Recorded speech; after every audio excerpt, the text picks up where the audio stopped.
Pour tout équipage de haut niveau engagé dans une compétition, la performance reste la préoccupation prioritaire. Tout est mis en œuvre pour accéder à la plus haute marche du podium. Le choix et l'entretien du matériel, la constitution et l'entraînement de l'équipage, son fonctionnement à bord sont autant d'éléments qui vont influer sur le résultat. Si tout le monde, de l'apprenti régatier au professionnel, s'accorde pour penser que le matériel, la navigation et la tactique sont des composantes fondamentales de la victoire, rares sont les équipages qui s'intéressent à un aspect particulier de leur fonctionnement, la communication interne.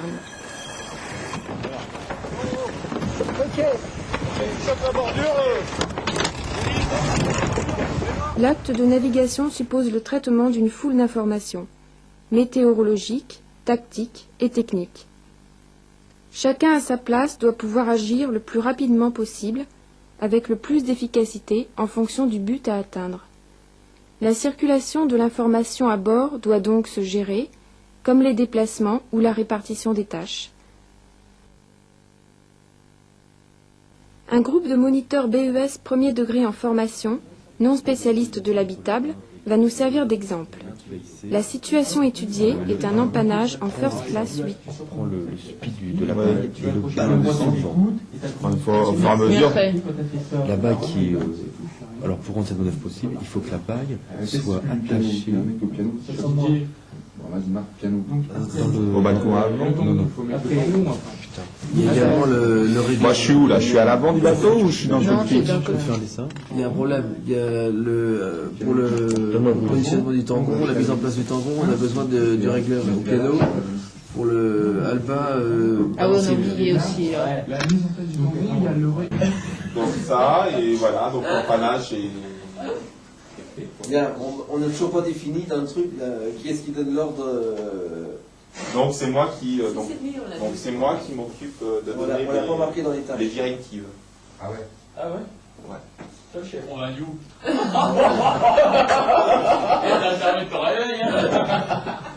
Non, directive. L'artisticien, il est un...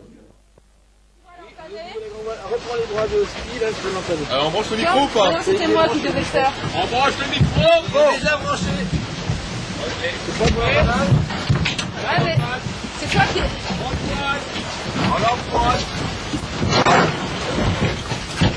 Qui bras. Qui bras. Merci pour les bras. Merci, c'est bon. Je maintiens le... À garochette, hein. C'est autre chose. Quoi? Le ski est toujours gonflé. Mais c'est. Allez, tire. Mais décroche devant la cloche et ramène le bras à toi, ce sera plus simple.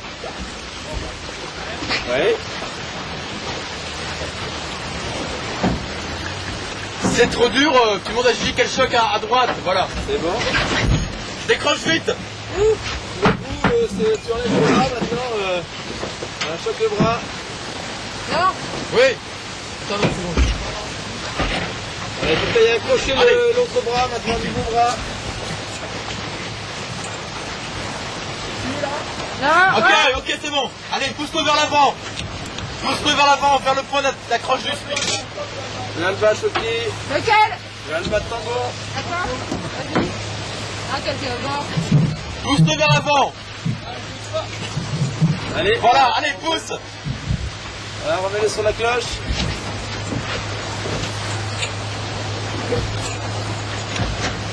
Ok, Alba.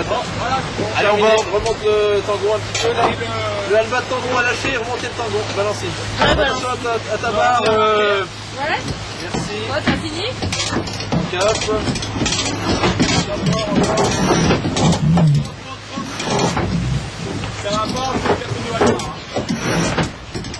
C'est bon, stop. Allez. Et là, vous faites un petit peu d'ordre à bord, un deuxième empannage en essayant de passer simultanément. Que s'est-il passé? Est-ce l'organisation prévue? Quelle est l'efficacité d'une telle manœuvre? Ici, il est évident que l'équipage s'est rapidement désorganisé. Un problème de savoir-faire technique a créé une situation nouvelle, non prévue dans l'organisation théorique. Chacun s'est donc mis à proposer, à imposer sa solution, sans aucune référence au groupe constitué à terre. Chacun s'est attribué un rôle nouveau, sans concertation avec les autres membres de l'équipage.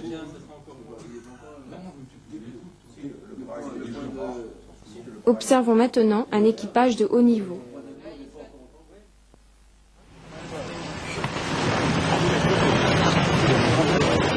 Avec longueur. On vire dans l'Oloufé, on est d'accord, hein? Là, on mange la bouée rouge. 3 longueurs.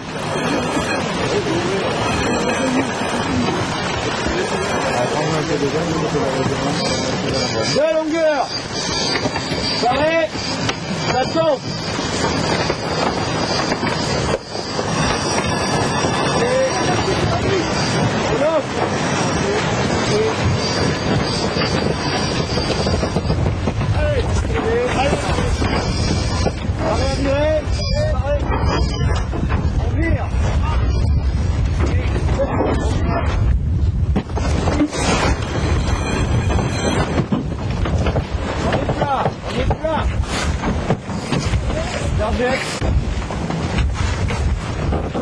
Cette double manœuvre, affalage de spi et virement de bord en enroulant la bouée, n'a posé aucun problème à l'équipage.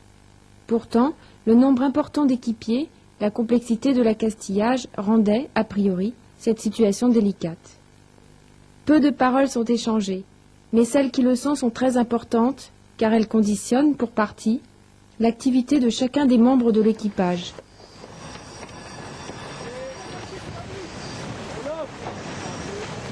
L'entraînement devra donc aussi avoir pour objectif de repousser au maximum le seuil d'apparition de ces situations déstructurantes. Pour l'équipage en situation de désorganisation totale, il devra également donner les moyens de retrouver le plus rapidement possible la cohésion interne, élément nécessaire à toute performance.